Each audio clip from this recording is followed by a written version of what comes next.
अस्सलाम वालेकुम नाज़रीन, सरापर खिताब से मुखातिब है। एक बहुत बड़ी खबर है और ये इतनी बड़ी खबर है कि पाकिस्तान के अंदर आज सुप्रीम कोर्ट के जजेस भी हैरान रह गए, जजेस भी परेशान रह गए कि इस मुल्क के अंदर 9 मई के बाद क्या तबाही निकली है। 9 मई, अब याद रखें कि 9 मई वाले दिन एक तो पाकिस्तान के हसास इदारों के ऊपर हमला हुआ, ये हम सब के ऊपर हमला था, लेकिन 9 मई के बाद पाकिस्तान में जो किया गया है, तारीख इसके ऊपर रोएगी।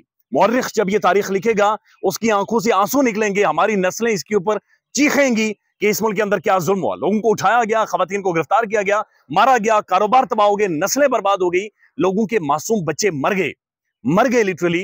ये तबाही निकली है पाकिस्तान के अंदर। लेकिन आज सुप्रीम कोर्ट के अंदर जब ये 9 मई के हवाले से मामला गए हैं, तो ना सिर्फ 5 मुल्जिमान की जमानत मिली है, बल्कि सुप्रीम कोर्ट के जजेस के जो रिमार्क्स हैं, वो आपके पांव के नीचे से जमीन खिसक जाएगी जब आप वो सुनेंगे। जजेस ने रोंगटे खड़े कर दिए हैं कि जनाब ये क्या, किस तरह से ये इस मुल्क के अंदर कानून चलता रहा, ये क्या मामला चलते रहे। और आज इससे एक और बात बड़ी क्लियर हो गई है कि इमरान खान को ऐसा महसूस हो रहा है कि 9 मई वाले मामले में भी तहरीक इंसाफ और इमरान खान के लिए खुशखबरियां भी आएंगी और ये जो एक असल तारीख है वो लिखी जाएगी। सानेहा, 9 मई के 5 मुल्जिमान की थाना न्यू टाउन में दर्ज मुकदमात में जमानत मंजूर हो गई है। अब ये वो 5 मुल्जिमान हैं जिनके ऊपर इल्जामात थे कि इन्होंने पाकिस्तान के खुफिया इदारे की बिल्डिंग पर हमला किया है, यानी ISI के ऊपर, ISI की इमारत के ऊपर इन्होंने अपने तौर पर हमला किया है। तो ये बड़ा संजीदा नौयत का मामला था, तो इसमें सिर्फ जजेस के रिमार्क्स आपके सामने रखना मकसूद है। सुप्रीम कोर्ट ने पुलिस और प्रोसिक्यूशन को आड़े हाथों ले लिया। क्या रैली निकालना या सियासी जमात का कारकुन होना जुर्म है? ये सुप्रीम कोर्ट के जस्टिस जमाल खान मंदुखेल ने पूछा कि क्या सियासी रैली निकालना, एक लीडर को आप गिरफ्तार करें, आप उसके सर पे सोटा मारकर गिरफ्तार करें, उसके बाद आप उसे घसीटें और अगर उसकी पार्टी के लोग बाहर निकलें, तो क्या यह रैली निकालना गलत था? यह सियासी जमात का होना कोई जुर्म है? क्या एक हेड कांस्टेबल के कहने पर साबिक वजीर आजम को गद्दार मान ले? एक हेड कांस्टेबल यह कह रहा है कि इमरान खान ने ये सब कुछ करवाया है, तो उसके कहने पर क्या हम एक साबिक वजीर आजम को हम गद्दार मान लें? जमाल खान मंदुखेल। उसके बाद उन्होंने कहा कि खुदा का खौफ करें, खुदा का खौफ करें। ये किस तरह से आप 9 मई के मामलात को चला रहे हैं और किस तरह से आगे लेकर जा रहे हैं। उन्होंने साथ साथ ये कहा कि जो खास तौर पर 9 मई के हवाले से उन्होंने पूछा, उन्होंने कहा कि 9 मई केस में जमानत की दरखास्त पर समात में जस्टिस जमाल खान मंदुखेल बरहम भी हुए मुख्तलिफ जगहों पर। उन्होंने कहा कि मुल्जिमान जो लोग पकड़े गए हैं उनके खिलाफ क्या शवाहिद है, आपके पास क्या सबूत है कि उन्होंने हसास इमारतों के ऊपर या तनसीबात के ऊपर हमला किया है?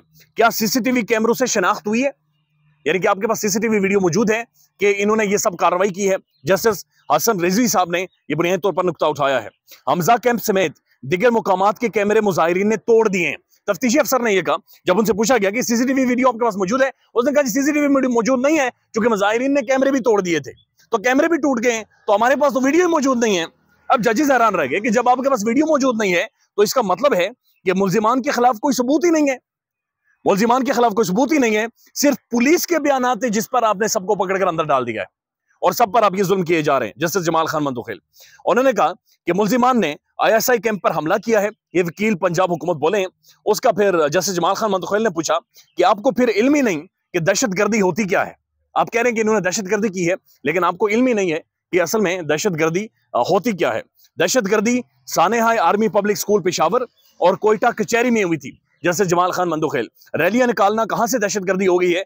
जस्टिस जमाल मंदुखेल ने बाकायदा से ये सवाल पूछा है। उन्होंने कहा सियासी जमातों और तलबा यूनियन पर पाबंदी लगाने की वजह से आज मसला यह है कि पाकिस्तान इस नहज पर पहुंच चुका है कि लोग प्रोटेस्ट नहीं कर सकते, सियासी डिबेट नहीं हो सकती, बातचीत नहीं हो सकती, लोग घरों से बाहर नहीं आ सकते। असल दहशतगर्दों को पकड़ते नहीं, रैलियों वालों के पीछे लग जाते हैं, जैसे जमाल खान मंदुखेल ने कहा। फिर तफ्तीशी अफसर ने कहा कि मुल्जिमान ने अपने लीडर की गिरफ्तारी पर साजिश के तहत हसास इदारों पर हमले किए।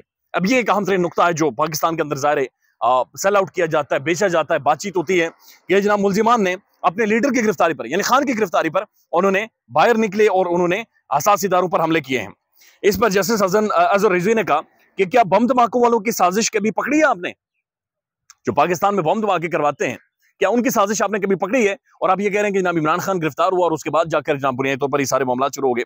असल दहशतगर्दों की साजिश पकड़े तो कोई शहीद ना हो, यानी असल दहशतगर्दों और साजिश करने वालों को आप पकड़ें तो पाकिस्तान में कोई शहीद ना हो। तो यह अहम नुकता उन्होंने उठाया है। साथ साथ बड़े अहम तरीन रिमार्क्स हैं। उन्होंने कहा कि सबको बंद कर देना तो मसले का हल नहीं है, जैसे जमाल खान मंदुखेल ये कह रहे हैं। पुलिस गवाही के अलावा कोई सबूत ही मौजूद नहीं है, यानी पुलिस की अपनी गवाही के अलावा कोई सबूत मौजूद नहीं है, कोई वीडियो एविडेंस मौजूद नहीं है, कोई रिकॉर्डिंग मौजूद नहीं है, कुछ भी मौजूद नहीं है। सिर्फ पुलिस अपने तौर पर गवाही दे रही है और बंदूक को पकड़े जा रही है, बंदूक को उठाई जा रही है, लोगों को गिरफ्तार किए जा रही है। तफ्तीशी अफसर ने कहा कि मुल्जिमान के खिलाफ मुकदमा दर्ज किया फिर मौके पर जाकर गिरफ्तारी की। जस्टिस साहब ने पूछा कि गिरफ्तारी से पहले मुल्जिमान के नाम कैसे मालूम हुए कि जनाब ये मुल्जिमान है?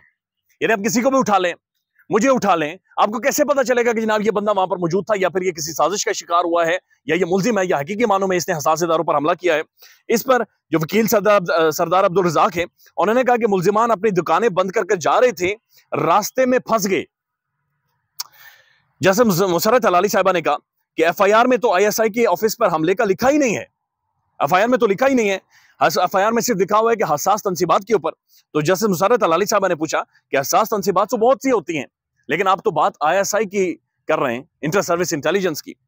उसके बाद जो स्पेशल ब्रांच लाहौर का एक हेड कांस्टेबल भी गवाह है, वकील पंजाब हुकूमत के वकील ने कहा कि स्पेशल ब्रांच लाहौर का एक हेड कांस्टेबल भी गवाह है, और वो भी हमने गवाही के तौर पर पेश किया है। अब जैसे जमाल खान मंदोखैल साहब ने कहा कि वाकया रावलपिंडी का है और गवाह लाहौर का, यह कैसे हो सकता है? क्या हुकूमत के खिलाफ टायर जलाना बहुत बड़ा जुर्म बन गया है? हुकूमत और रियासत अवाम के लिए माँ बाप की हैसियत रखते हैं। अब ये ना थोड़ा सा पाकिस्तान में नहीं सूट करता। यहाँ पर रियासत माँ नहीं है, रियासत सौतेली माँ है। रियासत वो माँ है जो यहाँ पर अपने ही बेटों को ढसती है, अपने ही बेटों को सर उनके नीचे करके कुचलती है। तो यहाँ पर रियासत माशा नहीं है। इवन जो आटा भी हुकूमत आकर दे रही थी वो भी तस्वीरें बनाने के लिए, यानी आप अंदाजा लगा लें 2024 में आप आटा देकर लोगों को आप कह रहे हैं कि आप हुकूमत कर रहे हैं, आप लोगों को आटा बेच रहे हैं, और आटे के ऊपर नवाज शरीफ साहब की तोड़ी की वो तस्वीर लगी हुई है अपने चेहरे की, और आप कह रहे हैं कि जी रियासत है। हुकूमत और रियासत अवाम के लिए माँ होती है, और माँ को तो बच्चों को तो माँ बाप 2 थप्पड़ मार भी दें तो भी मना लेते हैं, कत्ल नहीं करते। जस्टिस जमाल खान मंदोखैल, सीसीटीवी कैमरों की रिकॉर्डिंग महफूज होती है, लोग मोबाइल फोन से भी वीडियोस बना लेते हैं, लिहाजा वीडियो सामने लेकर आए। ये जस्टिस हसन रिजवी साहब ने कहा। मुल्जिमान से पेट्रोल बम बरामद हुए हैं, फायरिंग का भी इल्जाम है। वकील पंजाब हुकूमत, पेट्रोल बम कौन कहां से लाया है? घर से तो कोई पेट्रोल बम नहीं ला सकता। अब यह अहम तरीन बात उन्होंने की कि पेट्रोल बम घर से तो कोई नहीं ला सकता। उन्होंने कहा कि जनाब तफ्तीश करके बताएं कि वो जो पेट्रोल बम आए थे वो कहां से आए थे। इस पर जो वकील पंजाब हुकूमत है उन्होंने कहा कि जनाब तफ्तीश में हमने ये पहलू देखा ही नहीं कि पेट्रोल बम कहां से आए थे। ये 9 मई का असल खुलासा है। ना सीसीटीवी वीडियो है, ना कोई एविडेंस है, ना कोई सबूत है। बंदे पकड़ लिए, एक पार्टी को कुचल दिया गया, मार धाड़ करके नस्लें पाकिस्तान के अंदर तबाह बर्बाद कर दी गई, खरबों रुपए का कारोबार बर्बाद कर दिया गया। लोगों की नस्लों की जो मेहनतें थी वो पांव तले रौंद दी गई हैं, एक अना में, एक फिरौनियत में, एक रहोनत में। और पुलिस ने बाकायदा से पैसे लेकर लोगों के ऊपर पर्चे बनाए, पैसे लेकर लोगों के साथ सियासी खुन्नस, अपने सियासी मामलात को फिक्स किया है। पुलिस लोगों के घरों के अंदर जाती थी, और इबाद फारूक का बेटा वो सिर्फ इस वजह से मर गया था, ज़हनी मरीज हो गया था, कि उसके घर में पुलिस ने जिस तरह से घुसकर उसके वालिद को गिरफ्तार किया था। बड़ी तल्ख हकीकत है, खौफनाक हकीकत है। आगे बढ़ने की जरूरत है, गले लगाएं, माफ करें इन लोगों को। अदालतों को चाहिए कि किसी फौरी तौर पर सुने, नहीं तो ये सवालात उठ रहे हैं, और सवालात बहुत संजीदा नौयत के उठ रहे हैं। ख्याल रखिएगा अपना। अल्लाह हाफिज।